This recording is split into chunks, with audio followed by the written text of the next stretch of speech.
Hello, and welcome to the Bergamot Community Master Plan Improvements presentation.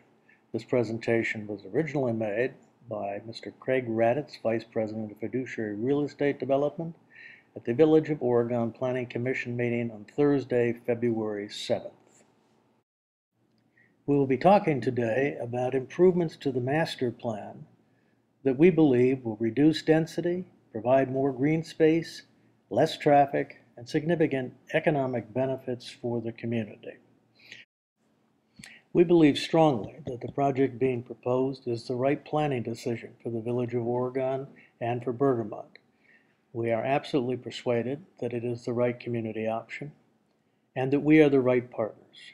We hope at the end of this presentation you will find yourself in agreement with us. Let me begin by talking about why we think it is the right planning decision.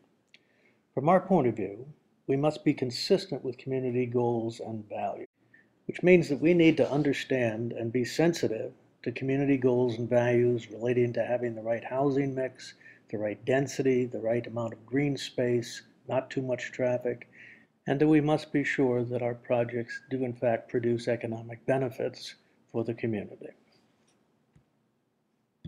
Let us begin by talking about the housing mix and asking everybody to remember that Bergamot is a master planned community. As such, it always envisioned a mix of single-family and multifamily homes. The original plan called for 869 units. 55% or 478 of those would be single-family, 391 would be multifamily units. This is a plat map of the Bergamot community. The blue areas that just come up represent the 478 single-family units in the area. The darker blue areas, the 391 units, represent the multifamily units in the area. And as you can see, they're in different parcels in the southern and northern part of the area. And then finally, there is a commercial area in the very northernmost part of the community, up off of Jefferson Street. Let me talk for just a second about acreage and numbers of units in certain parcels. You will notice that 197 acres are dedicated to the single-family lots, that 24.4 acres to the multifamily units, and 12.2 acres to the commercial space. Our research and changes in the marketplace have persuaded us that we need to make some changes on behalf of everybody, homeowners, investors, the community at large. The first change we need to make is we need to reallocate commercial space to housing and green space. And if you look in the northern part of the district here, you will see we now have dark blue over what was some of the commercial space, and I'd ask you to note that we are growing the amount of acreage in the multifamily area from 24.4 acres to 33.2 acres. The number of units at 391 does not change, but the acreage increases substantially. Our research also indicates that we should reduce housing density by balancing and relocating some multifamily housing. We've achieved that balance by moving 28 of the units from what was senior housing to the 8.8 acres of commercial space, and also allocating 82 units from the southern portion up to the northern portion, which gives us 180 units in the northern portion and 154 units in the southern portion. This plan reduces density and improves balance in the current allocation of multifamily units in northern part of Bergamot. There are 6.99 acres and 98 units, which yields about 14 units per acre.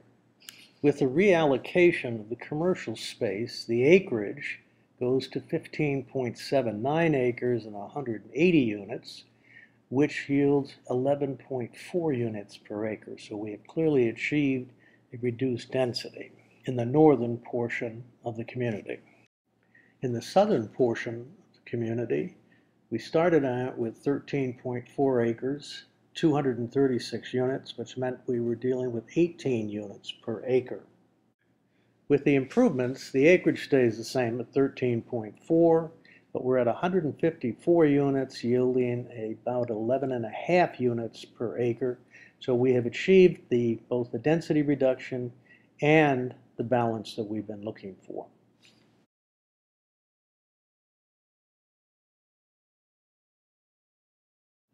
These two improvements reduce density in the neighborhood and the whole Bergamot community, double the amount of green space in the neighborhood from 3.5 acres to 7 acres, reduce projected traffic from 3,500 trips a day to 1,800 trips a day, and produce significant economic benefits for the community and the village. So we believe that we're consistent with community goals and values. We also need to be responsive to changing situations, needs, and opportunities.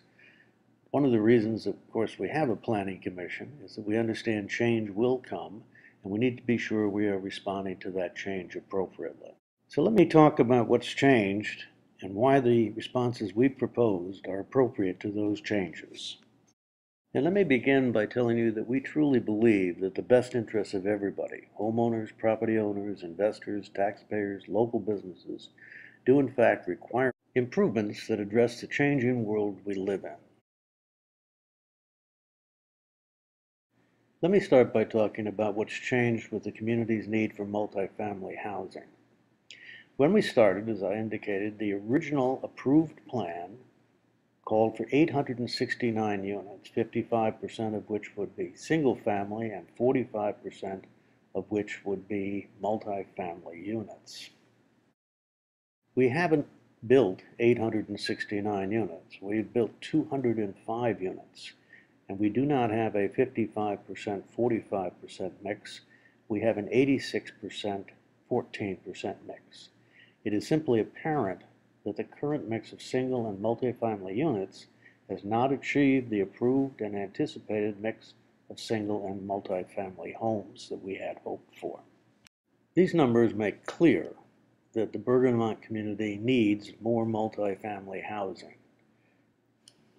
And the good news is that while there is clearly a need for us to build multifamily housing, there's a very real demand for good multifamily housing in Dane County. A recent study by national residential analyst Tracy Cross and Associates reports, for example, that the market for upper-end apartment houses like those we will be building will be strong in Dane County. They specifically talk about condominium design and two-story buildings, which is what we're doing, large apartment homes averaging over 1,000 square feet, which is what we're doing, average monthly rent of about $1,150, which is what we're doing. In short, we are meeting the need to build more multifamily housing in Bergamot while also addressing the demand for good multifamily housing in Dane County.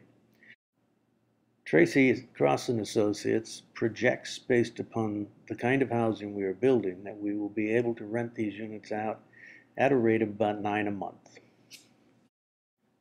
And at that rate, they project that the units will be totally rented within 2 years, which is good news for the community because it means more consumers and a stronger tax base.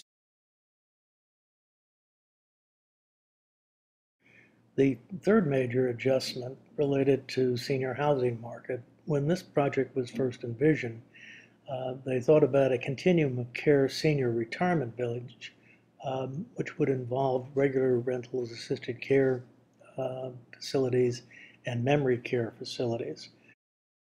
We saw indications that the demand for continuum of care senior housing was diminishing, and asked Whipley in 2011 to do an analysis of the demand in the Oregon area for this type of housing. They concluded that the market was absolutely saturated, that there was no demand for that type of housing, which is what has persuaded us that the best way to keep the senior option open in the Bergamot area is the upper-end multifamily housing being proposed in the improvements that we're looking at. The fourth change relates to the question of commercial property. The challenge today is not that the Bergamot area lacks commercial development acreage. It is that we don't have enough consumers to support the type of commercial development we would all probably like to see. If you look around at the current situation, There are 17 acres zoned commercial directly to the north and east of the Bergamot community. In the past 15 years, less than 3 of those acres have been developed. And while we're talking about commercial property, let's take a look at the current approved zoning for the 12.2 acres at the northern end of the Bergamot community in terms of their impact on traffic and noise. On the screen before us is a representation of the allowable size and required parking associated with the commercial space under the current zoning. And what you're looking at are acres of pavement, 600 parking spaces, and 3,500 trips a day.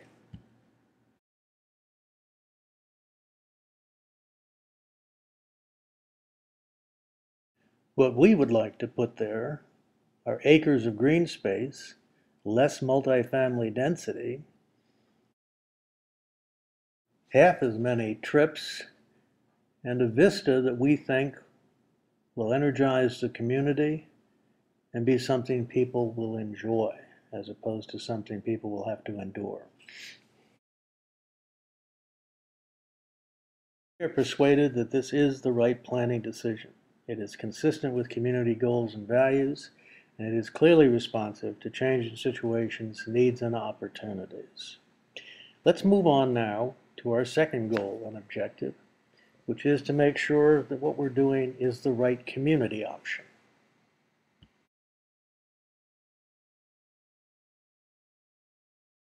And as we look at this question of the right community option, once again, we want to be sure that we are consistent with the master plan, keeping in mind that diversity of housing is a primary goal of all master plan communities. Let's take a look at what we currently have. We have, as you may remember, 197 acres for single family, 478 units there. We have 2 categories of multifamily housing. One of 21.2 acres with 313 units, and a continuum of care senior area of 3.2 acres with 78. And then finally, 12.2 acres of commercial space. Let us take a moment now and consider the effect of the proposed improvements on the mix between multi and single family density and on green space. When it comes to the single-family area, it's 478 units and 197 acres. There is no change in use or density. When it comes to the multifamily parcels, we're expanding the area from 24.4 acres to 33.2 acres, while keeping the number of units exactly the same, that is at 391 units. Which means that we will have fewer multifamily units per acre and twice as much green space. And because we are reducing the commercial acreage, we will have half as much traffic.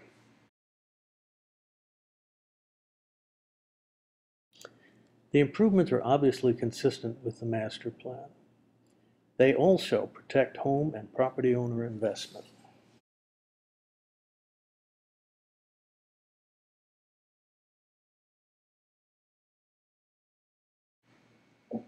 We are strong believers that research and the facts should make a difference in the decisions you make. We think that's particularly true when trying to deal with the relationship between multifamily housing and single-family housing in terms of impact on property values. I can assure you that on this project, we have certainly done the research, we have looked at the facts, we have talked to the professionals, and are persuaded that the information clearly supports the improvements that we are recommending tonight.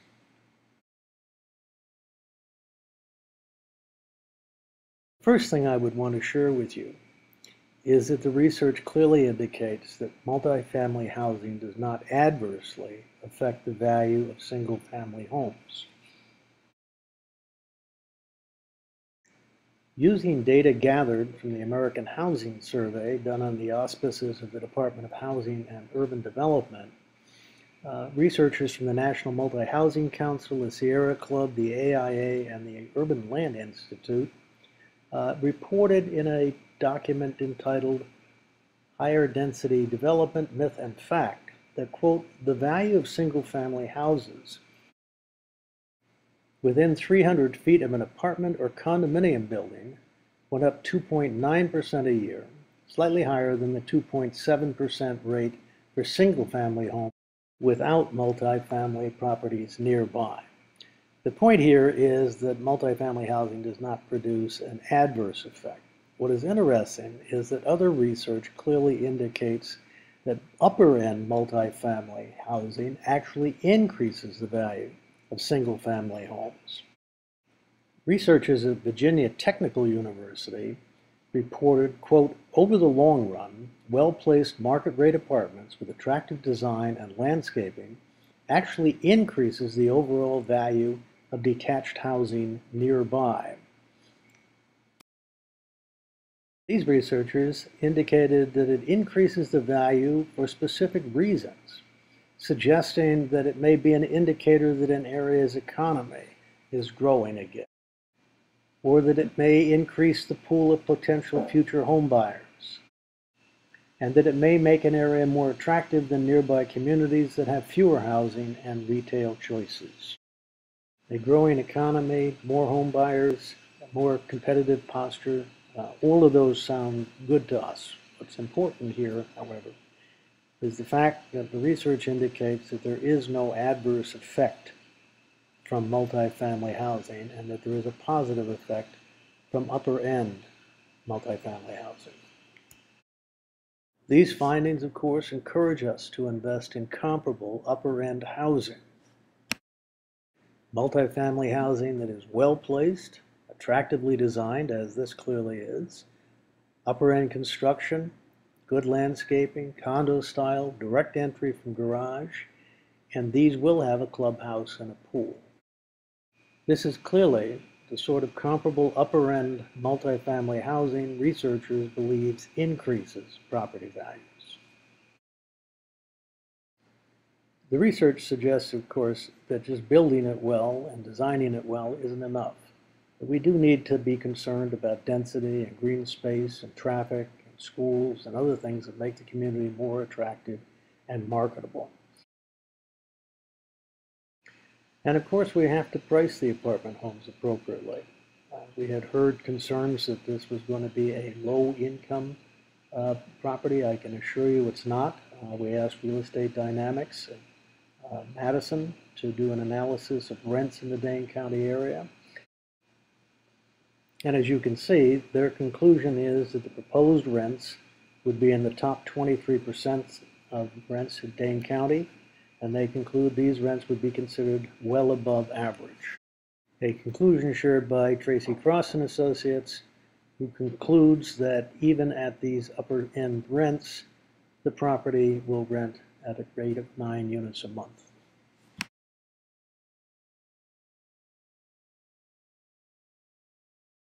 The proposed improvements are consistent with the master plan. They protect home and property owner investments, and in addition, they provide significant local and regional economic benefits.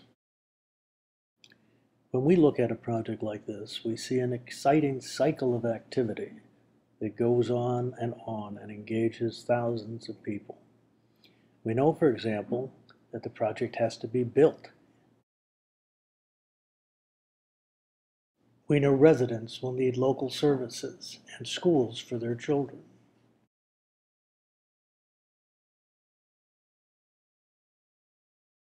We also know that grocery stores and gas stations and retail merchants will find new customers,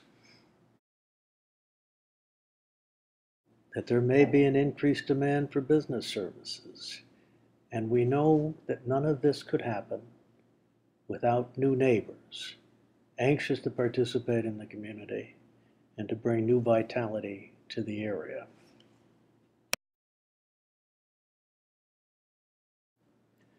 With all of that in mind, we thought that you would be interested in the economic impact of all of that activity. And we retained Dr. David Ward of North Star Consulting, one of the most highly regarded economists in the state to conduct an economic impact analysis of the proposals that we're making. And I'm delighted to have an opportunity to share those with you at the moment.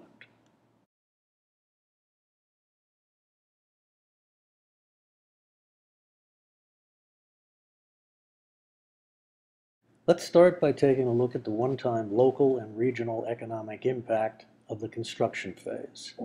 Total impact in dollars and cents will be about $26.8 million. It will generate 192 jobs, and that total impact number will include $939,000 plus in state and local sales, income, and property taxes. Most of that money, of course, will go to private businesses, construction companies, people who make appliances, people who install appliances and furniture, and that sort of thing.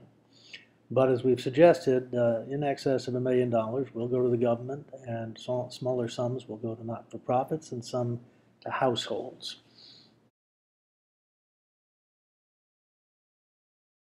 And the good news is that some of that money will come straight here to Oregon. We estimate that approximately $168,000 during the construction phase will go to Oregon schools, and that the Village of Oregon will get another $91,000. The annual impact numbers are even better. When it comes to schools and public safety in our local area, the project will be paying $425,000 in property taxes every single year, which means $204,000 a year for our schools and $110,500 for our village government. The good news for businesses in the area is equally positive. Again, these are annual impact numbers. The project will yield 160 new households, create 188 jobs, and lead to $13.6 million every year in new consumer spending.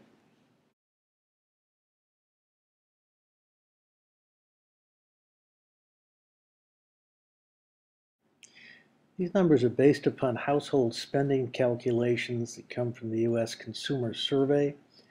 Essentially, the assessment is that these households will have an annual income of about $62,000, and that would generate $48,000 plus for each household in annual consumer spending.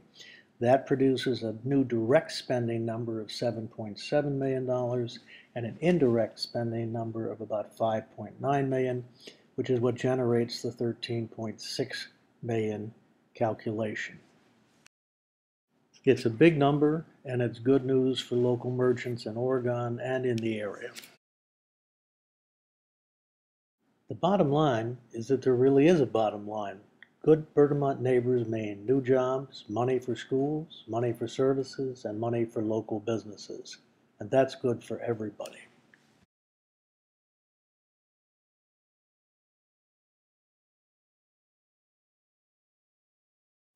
As we reach the end of the presentation, let me just summarize what I think we've seen. This is clearly, we believe, the right planning decision. It produces a better housing mix, less density, less traffic, more green space, and obviously some very strong economic benefits. We believe it's also obvious that this is the right community option. It brings us new neighbors, which means it brings us new consumers. It helps us create jobs. It helps spur economic growth, and it builds more tax support.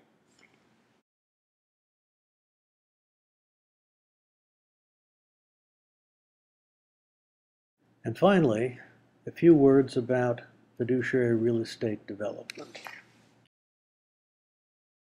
Fiduciary was founded in 1985, some 28 years ago. I would draw your attention to the fact that we're currently managing nearly 5,000 apartment homes in the Milwaukee, Madison, Green Bay, and Kenosha areas. We're proud of the reputation we've developed, and we look forward to working hard to maintain that reputation in the Oregon and Bergamot communities. Fiduciary and its partners have invested $30 million over the past 6 years in the Bergamot community. We are looking forward to investing more in these improvements and to working with our friends and neighbors in the Bergamot community and the Village of Oregon in the years to come. We also think we're the right partner because we are collaborative. We have worked with the Oregon Planning Commission, responding to their inquiries, attending meetings, and supporting the commercial land use study. We've worked with the local business community as members of the Oregon Chamber of Commerce. And we've met and talked with neighbors from all over the Bergamot community and look forward to continuing that dialogue. We look forward to working with you as partners to help put Bergamot on the grow again. A place with a better housing mix, less density, less traffic, more green space, strong economic benefits, brought to us by new neighbors who in turn are new consumers, helping to create jobs, strengthening our economy, and producing more tax support. Thank you for your time and attention.